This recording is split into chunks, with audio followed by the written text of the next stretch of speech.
My name's Tika Hall, and I'm a professor of psychiatry, psychology, and clinical and translational science at the University of Pittsburgh. I'm Sarah Komutis. I'm a research specialist on one of the projects that Tika has in the department. I would argue, and science would back me up, that sleep and poor sleep, actually poor sleep, puts you at risk for what I call the 3 Ds, which are disease, disability, and death. We as human beings are so busy having these wonderful, exciting, or horrible lives that we as human beings in the United States do not sleep very much. So the average sleep duration in the United States for adults is somewhere around 6 hours. Biologically, that is not enough. The question is what controls sleep?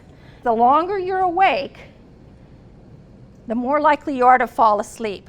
All of your cells in your body have these clocks, and the clocks want you to be sleeping at the right time too, or else you've got hell to pay. And your level of arousal, or let's call it stress, right? All of these things are important for how you're able to fall asleep. So there are lots of studies that have shown that if you don't sleep enough and you don't sleep well, you're more likely to gain weight, to become obese, to have carotid plaques. The problem with plaque building up in your brain is that's one of the things that sort of triggers the start of dementia, and the worst one of all is Alzheimer's. This system, this lymphatic system here, is during the night while you are asleep, and specifically in slow wave sleep, it's like those garbage men are coming down your alley and they're picking up the plaque and taking it out. So sleep is important for cardiovascular disease and diabetes, and for keeping them, not developing them, or if you have them, for being able to treat and live well. So I'm going to tell you 6 things that all of us can do, and we can tell our family members, kids, grandkids, parents. And if you do these things, you will sleep better. One is how regular your sleep is. So a suggestion is to get up at the same time every day of the week and go to bed about the same time. Satisfaction. You want to feel refreshed, but not too much. Alert.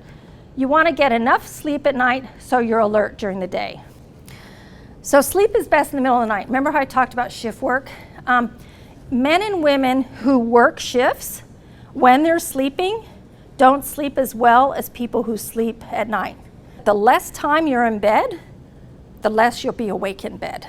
We, as adults in this room, need 7 to 9 hours of sleep, and as we get older, say 65 and up, sleep need does reduce a little bit. So what we're doing now is we're doing a study called the Sleep and Retirement Study. And in that study, what we're doing is inviting men and women who, when they were employed, they either were shift workers or not shift workers.